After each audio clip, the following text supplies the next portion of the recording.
Sahana Vavatu Sahanau Vurtu Sahaviryam Karavavahai Tej Vinavaditam Mastumavid Vishavati Om Shanti Shanti Shanti Hari Om Tat Sat.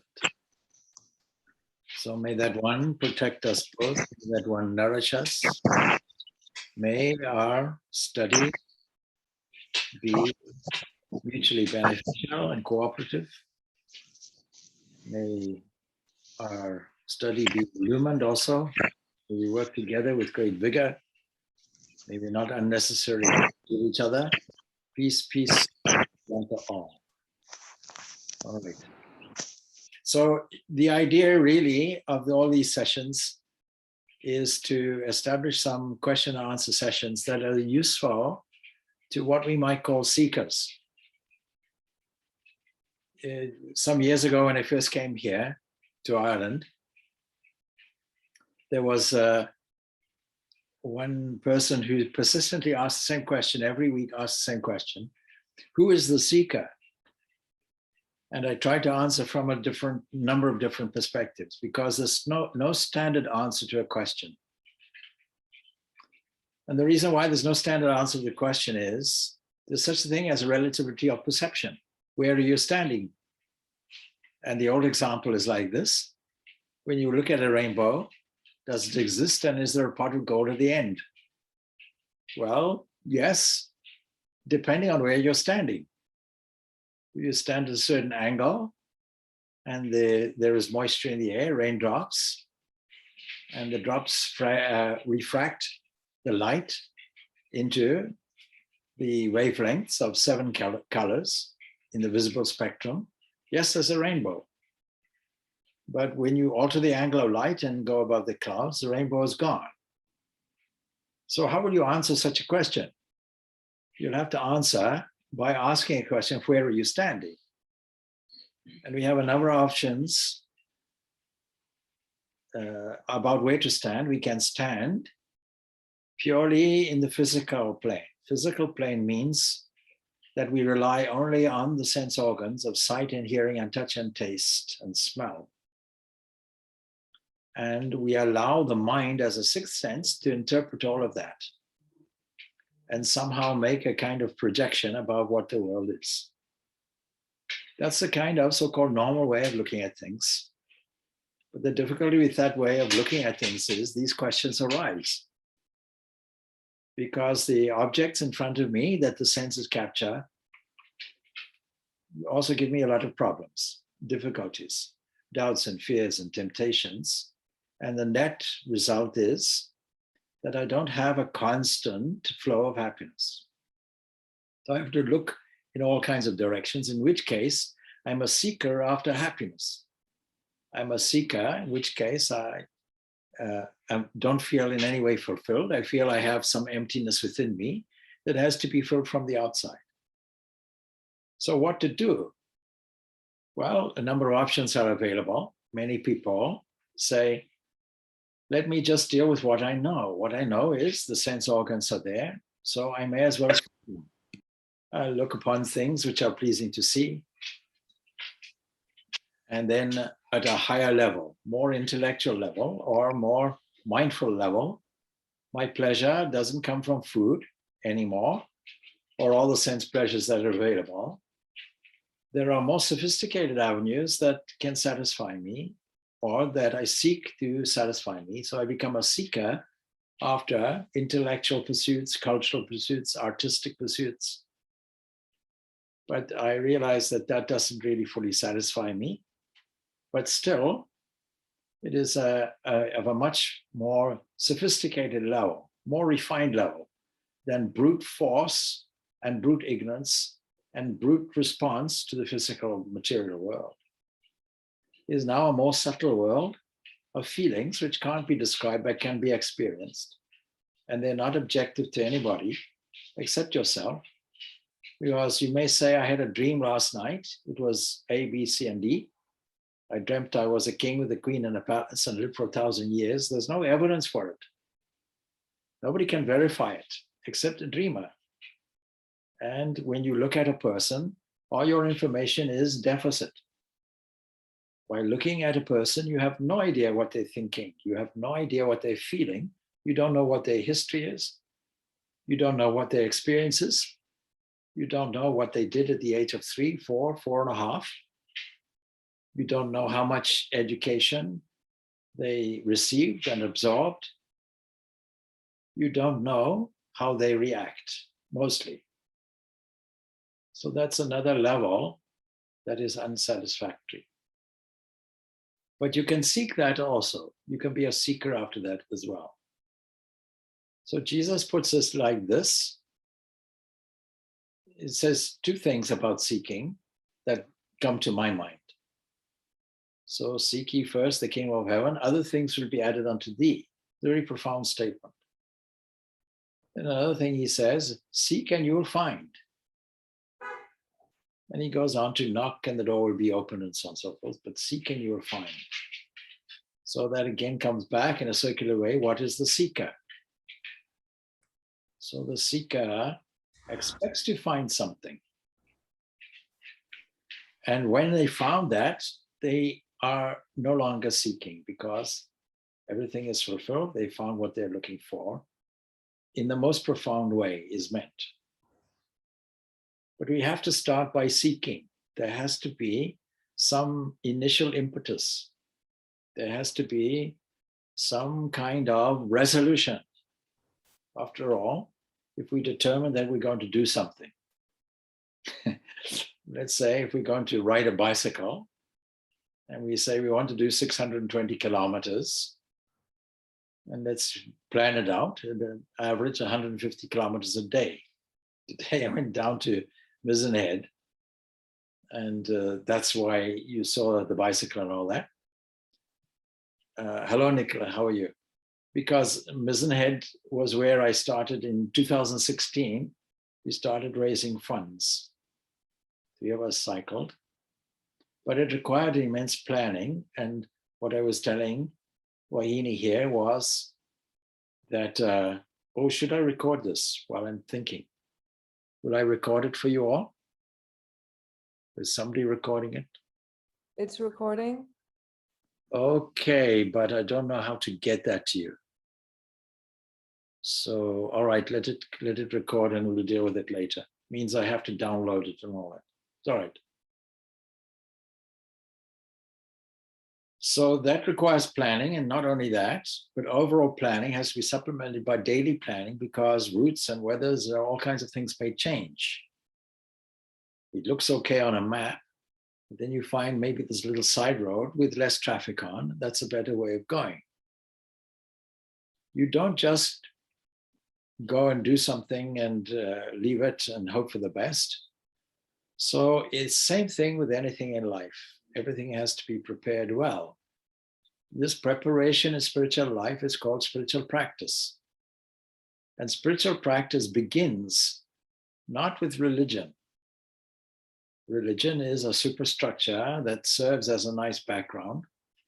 But Swami Vivekananda says that it's good to be born in a church, but not to die there. Like if you build a building, then you need to put a scaffolding there. But once the building is complete, no use for the scaffolding, you take it away. Now, if we take spiritual life in the same way as we take social life, then what we'll do is at some point in time, we'll take personal responsibility for our life. And we'll now start going to the interior. This is now spiritual practice. Should it be a struggle? So I'm answering a question that has not been asked, but I know what the question is, or I know what the concern is. We have 2 questions actually before us. One unspoken, which I'll answer now, and another came from here, where I'm sitting.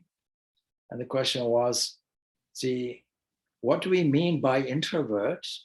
And what's the meaning and how does it affect our lives? So that's the purport, I think, of the question, yeah? So I was trying to integrate all of this and then also incorporate any other question that comes from you.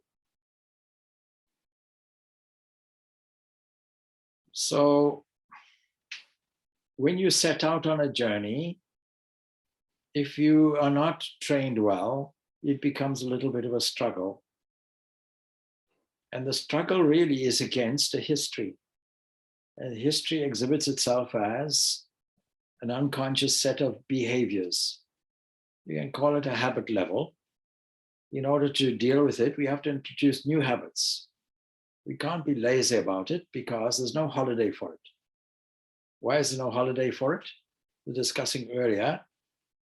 Supposing I was to suggest to you or ask you a question, what age are you now and how long do you intend to live? And you might say, well, I never intend to live. It just happens, you know. They're all right, but give me an average. Here in Ireland, I think the average lifespan is something like 78 for women, 76 maybe for men. May not be fully accurate. Maybe it's bigger than that, but let's say some average figure is there. Then statistically, if I'm in reasonable health, then I might attain the maximum average. I might go beyond the average. I might go several years beyond that.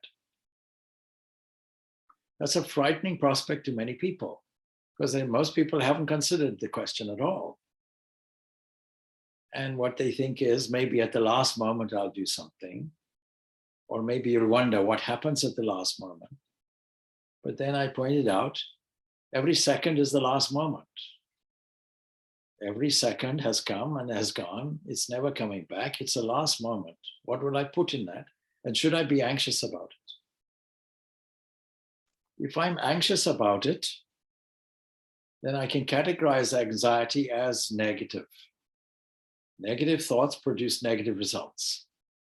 All thought is a catalyst and a programming mechanism to determine my future destiny, environment, my future people, places, and events and scenes all around me. If I want a better life, then I have to change my thinking. Because most people are thinking in a negative way, prefaced by something like, oh dear, what a pity. Now, my suggestion is don't say, oh dear, and don't say, what a pity. Say, how astonishing, what a glory. Why not? Every second can be an astonishing thing, a glorious thing. It's easy to understand that where I am at the moment because you go about and around every corner is an amazing scene. But most people can't be on holiday all the time. But their thinking can be free all the time. Their evaluation of what's in front of them and around them can be completely rewarding, completely enriching, and elevating, not just ordinary, extraordinary. So when you ask, what is the seeker? Sometimes we assume that we are ordinary people and there are extraordinary people who do extraordinary things. We can never live up to that.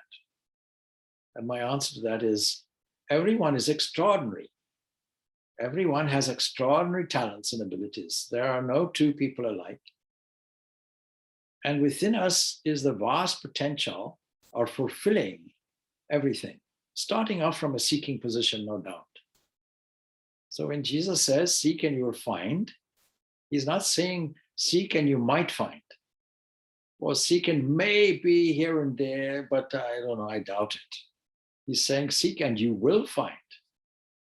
But you have to start some kind of initiative. Some planning process has to be there. Some discipline has to be there. Some refinement has to be there. Some self-culture has to be there. Some way of directing your thought has to be there. Some useful formula has to be there. With this in mind, I have the freedom to direct my thought anywhere, as chosen by me. And that choice will be influenced. It'll be influenced by high ideals of people, examples of outstanding personalities, outstanding values in such texts as scriptures or other elevating texts, from teachers. All of this is gathered and combined into a kind of internal storehouse. And I can rely on that, build that up through experience, and voluntarily bring it out and direct it in a useful way. Supposing I decide that, I want to do this as a kind of sport or kind of game. Supposing I decide that if I don't do that, if there's any anxiety or stress in any effort, then it's going to add to my internal negativity. And in adding to my internal negativity is going to add to the shape of external negativity. My external world will be difficult, in other words. So I have to take away that anxiety by understanding that everything is already full and free and perfect. Nothing more to add, nothing to take away, nothing to add. I have to get used to that idea. There are no deficits or gaps anywhere. In that sense, I can't really be a seeker. I can only be a discoverer. So an answer, possible answer to the question, who is the seeker, is I don't know, but why don't you become a discoverer? Why don't you become an explorer? Why don't you become an adventurer? Why don't you take on the whole of life and give it a positive meaning? Why don't you use your capacity to take all discord and disharmony and transmute it into harmony and peace and love and joy? You can do that. It should be a delightful thing to do. But very often what we do is we take spiritual life and get frustrated. I try to do japa, but you see, I always fail. What can I do? What a miserable person. I'll try again, but I always, all these kinds of things come up. Instead of saying, what a glory, you're saying, what a pity. Because you miss this present moment where the fullness sits here and now, not something to get in the future. So as I always say, supposing a foreign dignitary is coming to visit a great city, and the civil authorities make sure that all the drug addicts are hidden away somewhere, that all the graffiti is painted over, flags are hoisted, the city is sparkling clean, and all the tourist spots are available to exhibit the glory of the city for the visiting dignitary. So somebody comes along and sees all of this. One question, has this dignitary, let's say king, come, or is the king to come? Is the king here already, or to come in the future? If coming in the future, I'll make the city clean. But once the king is here, I won't go and dirty it again. I'll maintain it in that condition. Maintaining, therefore, the mind in a pristine, pure condition, is it because something is to come? Is all my spiritual activity and effort because this ideal is to come in the future and I'm frustrated because it's not here now? Or will I tune in to here and now and discover that this king, let's say the king occupying the kingdom of heaven itself, is here, is now, not something to obtain in the future? Then all I have to do, therefore, is express the joy. Express the joy of that presence which is already here, the company that I already find here, in which case every thought, every word, and every action will just be variations of expression of tuning the mind into here, into now, the glory of now, this divine glory here and now. As soon as I catch on to that, spiritual practice doesn't become a future-orientated thing. It becomes a delightful exercise here and now. Supposing I am an artist and I want to paint a portrait of somebody. Let's say I paint a portrait of Swami Vivekananda, as I have done. Then won't I take delight in every single replication? So there's a smile on the lips, say, or a sense of peace and calm. You study Vivekananda's portrait of him with hands on his lap. He's in a meditative state. look at his eyes closely, the eyelids are not closed. The eyes are open, but declutched. Ramakrishna's picture of him sitting in meditation also a kind of brooding expression. So the eyes are declutched, the whole attention is declutched, not aware of anything physical. Supposing I'm able to capture that and replicate it exactly with a sense of devotion and feeling. Is it a struggle? Is it a difficulty? Is it full of anxiety? I'm not going to get there. When will I finish the picture? I'll be sad when the picture is finished. Then I no more contribution toward the tones and the colors and the forms, format and the shapes and the shading here and the shading there and the adjustment here and the adjustment there. If I am a singer, I want to sing. If I'm a poet, I want to write poetry. If I'm a storyteller, I'll want to have people around the fireplace and tell my stories in an artistic way. If I'm an actor, I want to act. So all of these cultural expressions are exactly the same. They're a delight to do. In Zimbabwe, I remember one person, he was actually a sign writer in the days where you had tradesmen who wrote signs, physically wrote signs, commercial signs. But he also was a talented artist. He said, you see, I'm so lucky because for a living, I do what I love the most. And I thought, shouldn't everybody be like that? But many people take jobs and they don't like what they're doing. And so they go home from work feeling exhausted and tired. Why? You see, supposing I work in an office and I'm an excellent football player, then football is much more physically demanding than sitting in the office. But after sitting in the office, coming home, I'm exhausted. I think I deserve some kind of relaxation. Well, why should you be exhausted? Thinking and thought and mental movement doesn't make you tired. Anxiety makes you tired. Well, why is the person tired? It's because while doing his office work, he would rather be playing football. Now wants to get the whole thing over with, as opposed to finding some kind of what is now called mindfulness in this moment, here and now, and seeing the glory of a flow of grace working through hands, working through brains, working through the thought process, the calculating process, problem-solving process. Seeing energy flowing through all hands, all eyes, all heads. Won't I catch something of the feeling of the internal glory that's flowing through? That's the thing. So I have to understand that spiritual life is expression.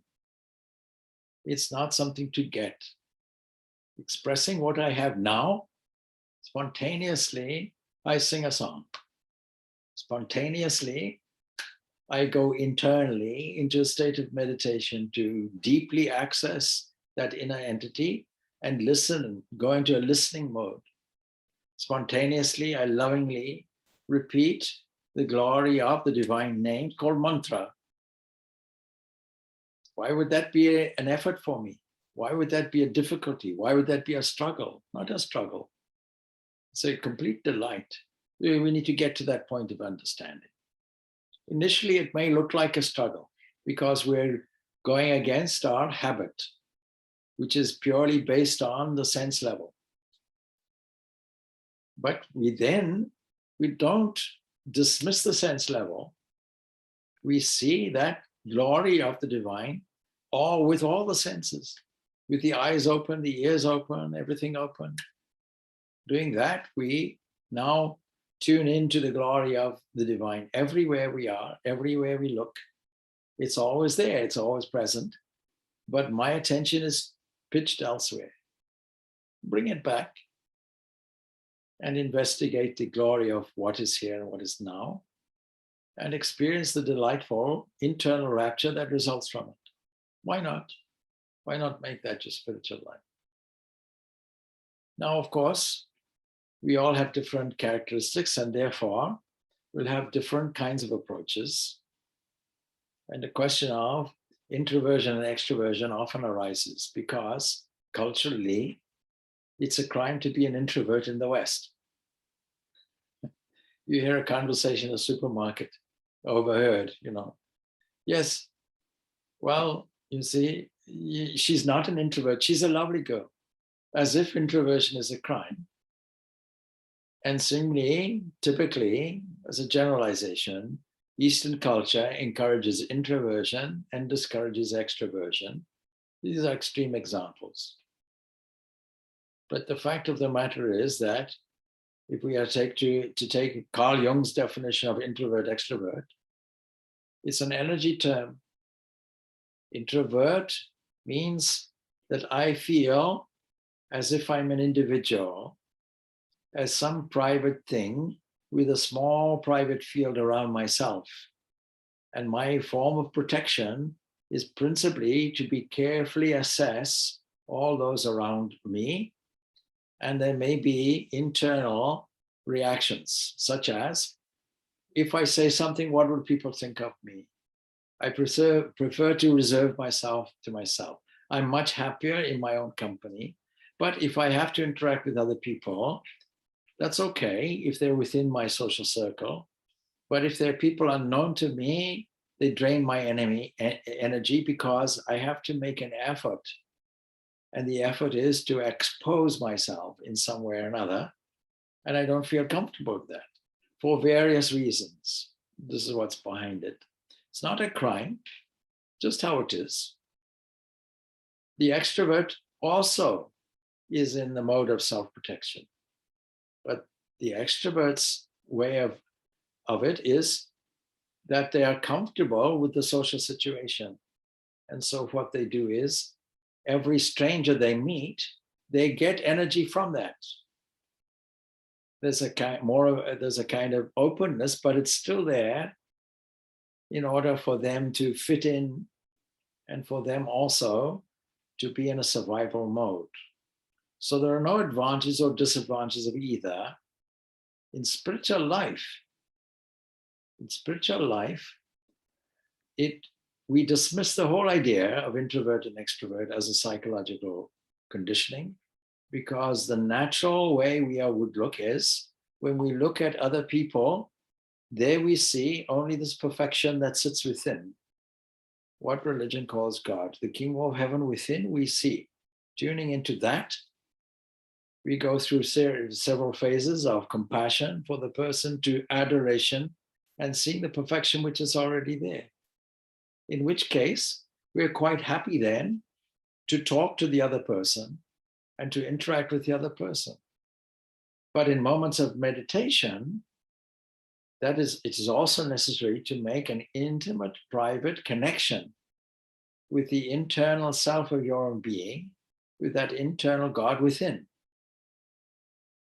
So the question doesn't arise, please classify yourself, are you introvert or extrovert? Because the outlook, spiritual outlook, will bypass all of those categories. It'll make you truthful. You will honestly and truthfully interact with the divine in the other. And you will honestly and truthfully interact with that entity in you. Seeing God in others with eyes open and your waking state is what you should be doing. But seeing God in yourself, that is reserved for meditation. Seeing God in the others with eyes open. Seeing God in yourself with eyes closed. We shouldn't try and adjust. Of course, introvert and extrovert from a psychological point of view can be adjusted. A person can be more outgoing. But really, the whole basis of our whole life is spiritual. Behind the psychology is spirit. That means if we are familiar with the base, The rest is self-adjusting. That's why when we do the Enneagram, those who have done it, the last weekend of it, where I give people a method for various types of people to overcome obstacles in prayer life, meditation, etc., that then is the full recipe for a journey with your map, with your compass, and so on and so forth, because our basis is spiritual. Just like the root of a tree is the basis for the tree itself. You want a healthy tree, make sure the roots are looked after. So in the beginning of spiritual life, we guard, using the analogy still of a tree, we guard the young tree, we put a fence around. We make sure there's water, make sure there's nutrients. Other things are supplied naturally, sunshine, rainfall is also supplied, nitrogen in the soil is also supplied. The worms nicely aerate the soil. The whole natural arrangement for the growth of a tree is there. But bear in mind, the growth comes from within. All our growth comes from within. So if you ask what is the seeker is an entity who does not understand that growth is from within. Therefore, looking for something outside, like a flower peeling. See, when will you give me the final formula for growth? And while saying this, internally, growth is happening. So all of us are growing or evolving or unfolding toward this great divine. So there are two questions that arose. One was in terms of introvert, but the question should also have been about extrovert as well. Because it's not a crime to be an introvert, nor is it a crime to be an extrovert. Our natural position is to be both, but not to go over the top with it, and to make it an expression, spontaneous expression. So I'm down here in Cork. Yesterday, at the end of the day, I felt as if I had been speaking the whole day. Because when I see somebody, I can't help but interact with them. And the interaction leads to a conversation very often. So we're there at a beautiful place, actually a Buddhist retreat center. And we were sitting outside and in the glorious Irish sunshine. Believe it or not, Ireland has glorious sunshine from time to time. And a couple were there, and everybody in Ireland says hello. I can't think of anybody we have come across who hasn't said at least hi. And so that's good, you see, because it's not mere politeness. It's a respect for the other entity. It's not just a convention either. Those people who have the convention of not saying it, we reserve for, England or somewhere, where there's a protocol. But Ireland seems to be more natural people, so everybody says hello. And not only that, they go beyond it. They want to know, where do you come from? Where do you live? How long have you been here? Isn't it a beautiful place? So there's a sharing going on. On what basis? The Brihadaranyaka Upanishad is useful. There's a character there, Yajnavalkya, who's come to the position where he's fulfilled his householder duties, and he has 2 wives, and he now wants to retreat and live a dedicated life that will fulfill this question of who is the seeker. And Maitreyi, who's a very astute person, spiritual by nature, asks, so if you're going to do this, then it seems to me that there's no point in you going and looking after me and providing for me as you should, and as you have said you would, maintaining me, while you're pursuing something like a higher purpose. I should also be doing that, isn't it? And then a conversation ensues, a beautiful conversation, not for the sake of the husband is the husband, dear, but the sake of the self within. And goes through that with all kinds of relationships, not for the sake of the wife is the wife, dear, but for the sake of the self. And like that, all along, examples. In other words, everything that lives and moves and breathes, your love of it, your love of animals, your love of people, your love of your nearest and dearest is only because the eyes shine, and behind the shining eyes is this entity that is called the divine self, your own natural condition, as it were. Unconditioned condition, of course. Your own natural divine self. God within. And we have to use our imagination and access this directly and see, oh, Lord, you're there. With the full capacity of our imagination, on the basis that all our doubts and fears and temptations and misgivings and misunderstandings are all because of our imagination. We imagine all kinds of ghosts. We imagine things which haven't arrived right now in the future. What if? And then we're haunted by things which we have no control over because they've come and gone in the past. The only thing we can control is this present moment. Why don't we put something useful in it? And the next second, and the next second, and the next second. Every second is the last second. Every second is the last moment. That's the point. So we have to learn to see that. That means that we can easily interact with the Lord dressed up everywhere. Not only that, but we can engage in a spirit of service also. Those people of steady wisdom, according to Bhagavad Gita, are dedicated to the welfare of all beings, the welfare of others. And all beings goes beyond the human. All beings means every creature.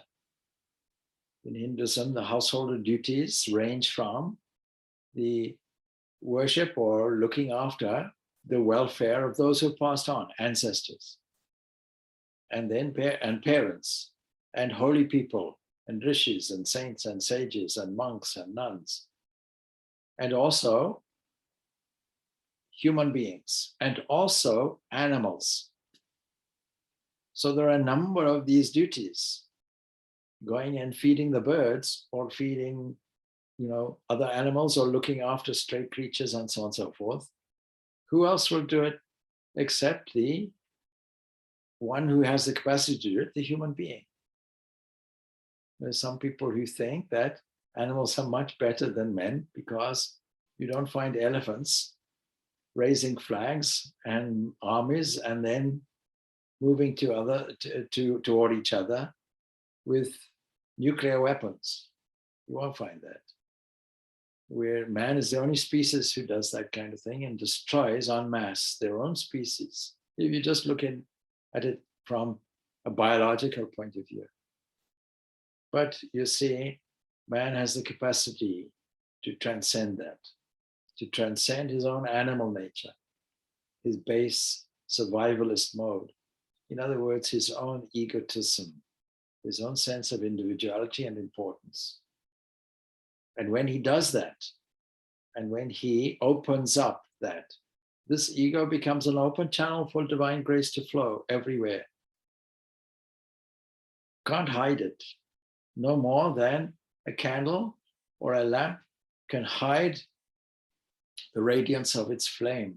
It'll light everywhere. No more than the sun can hide its rays. No more than fire can hide its warmth. So it's intrinsically inherent in that entity. Go on. Well, it's the question that I have sometimes when I'm on my phone, like something will pop up and there's this obsession with talking with the deceased and getting messages, and I suppose I'm just curious why there's a need to do that, and why is that a valuable pursuit in some capacity? So what do you think? Well, no, I don't think it's a valuable fortune. But I Really? see people really into it and, Hmm. wanting to So what's talk the, spirit. what's the question? What's my question? Hmm. Well, I've probably answered it then. Having said that, you see, here's the thing. There is no end to life. Life is a continuum.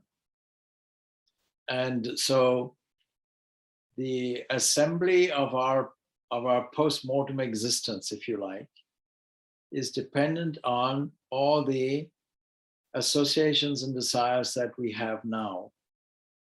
And because we're all on a journey, we can surely do something useful in terms of, let's say, prayer, positive thought, etc., for ancestors who have preceded us, because they have an intention which is culminated in you.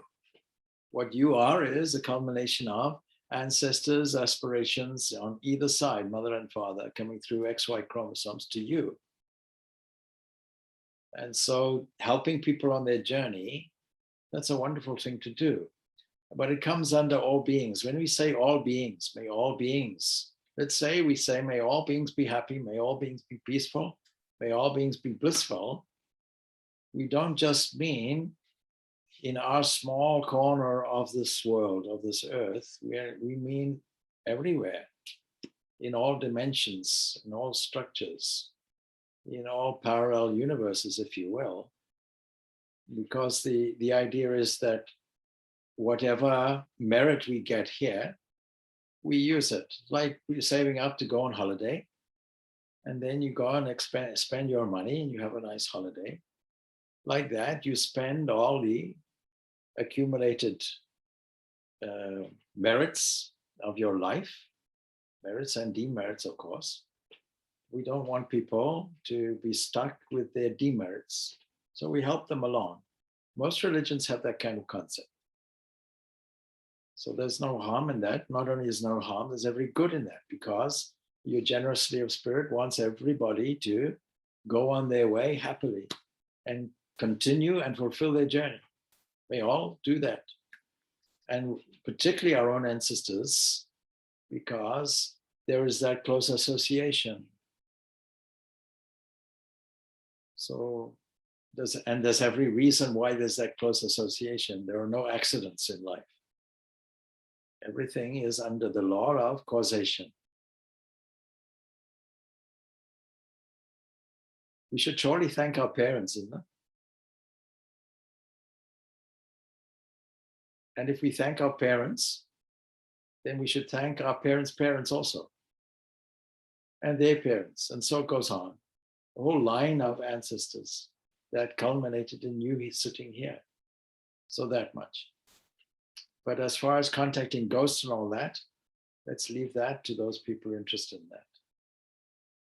The problem is, you see, if you're interested in ghosts, that's what you'll become.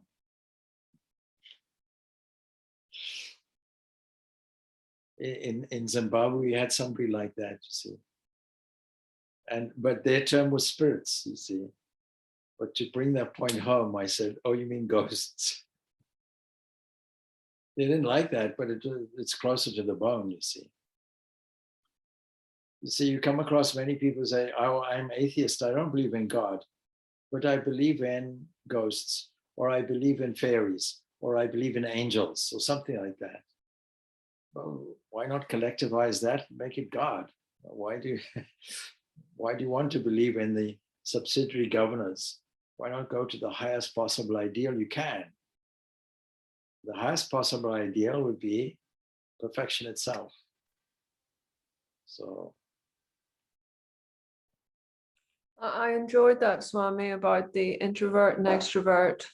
I really enjoyed that. yeah. Yeah, thank you. You see, from a behavioral point of view, we can make that classification, but it's an energetic term. If I meet half a dozen new people, then will it deplete my energy because I'm self-conscious? Or if I meet half a dozen new people, will I be energized and therefore dependent on social conditions, dependent on society. Either way, you can see there's a difficulty. So it's best to not to be either or, but to react in a truthful way, a spontaneous way that acknowledges the divinity in you and in everybody else and everything else also. There's a passage I did select.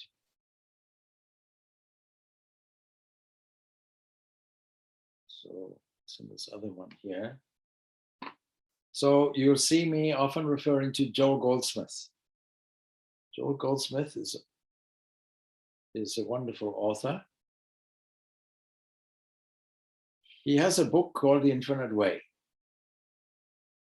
And he begins his book because he's a Christian. He talks in Christian language. And immediately he heads for John's Gospel, the prologue. We think that John's Gospel was written much later until we discovered a script which had early beginnings. And there we find the prologue. In the beginning was the Word, as you know, and the Word was with God, and the Word was God, and the Word was made flesh. He quotes that. Then he makes a commentary on each line. He says, the Word was made flesh, but it still is the Word. Word meaning that there is a cosmic mind that we call God, whose expression is speech, a kind of vibration that makes everything else happen. An expression. Speech is an expression. So he says, by being made flesh, it does not change its nature. In other words, what we see as the world is still it, not separate. There's no creator and creation separate. That's a profound understanding, because wherever we look, we should find it. Just as we see speech has so many variations of expression. It says, it does not change its nature, character, or substance. Just as you can't change, a gold and a ring are not separate things. You can't have gold and a ring. So he says, cause becomes visible as effect. What a wonderful statement. But the essence or substance is still the word, spirit or consciousness. The cause of all this existence is this eternal word, but the effect is this manifest world. And the cause and effect can't be different. He says it's still the word, spirit or consciousness. It's very plain, it's very simple. But we make things complex by seeing things in a differentiated way, in a multiplicity. In this way, do we understand that there is not a spiritual universe and a material world, but rather that what appears as our world is the Word made flesh, spirit made visible, or consciousness expressed as idea. In the context of introvert and extrovert, if you recognize that, we will not spontaneously move toward it with a sense of joy. All the error that has existed down the ages is founded on the theory or belief of two worlds, one the heavenly kingdom or spiritual life, and the other a material world or mortal existence, each separate from the other. The whole of life is spiritual. That's my words, not here.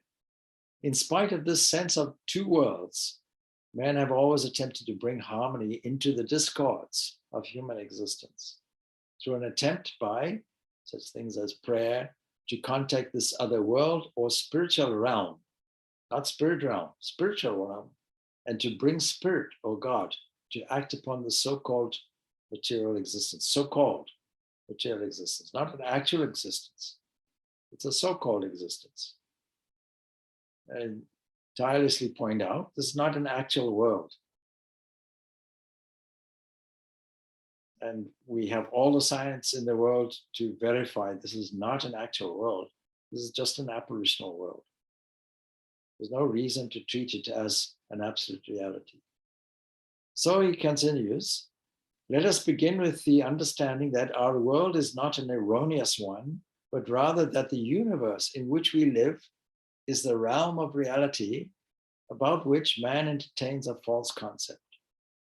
The work of bringing health and harmony into our experience is not then getting rid of or even changing a mortal material universe, but correcting the finite concept of our existence. The seeker of truth begins his search with a problem, perhaps with many problems. But the first years of his search are devoted to overcoming discords and healing disease through prayer to some higher power or the application of spiritual laws. We start our prayer because we think there's an external God that can help us in health and problems and all kinds of things. So that's how we start. We shouldn't finish like that. Power or the application of spiritual laws of truth to these mortal conditions. The day arrives, however, when he perhaps discovers that the application of truth to human problems either doesn't work or does not work as it once did, or else he finds that there is now less of satisfaction and inspiration in his study. Eventually, he is led to the great revelation that mortals put on immortality only as mortality disappears. When this materialism and the mortal world, the finite world of living and dying and so on and so forth, when that fades in the distance, immortality becomes huge, infinite. That's the point. They do not add immortal spiritual harmony to human conditions. God does not create, nor does he control material affairs. But the natural human man receives not the things of the Spirit of God, for they are foolishness unto him, neither can he know them, because they are spiritually discerned.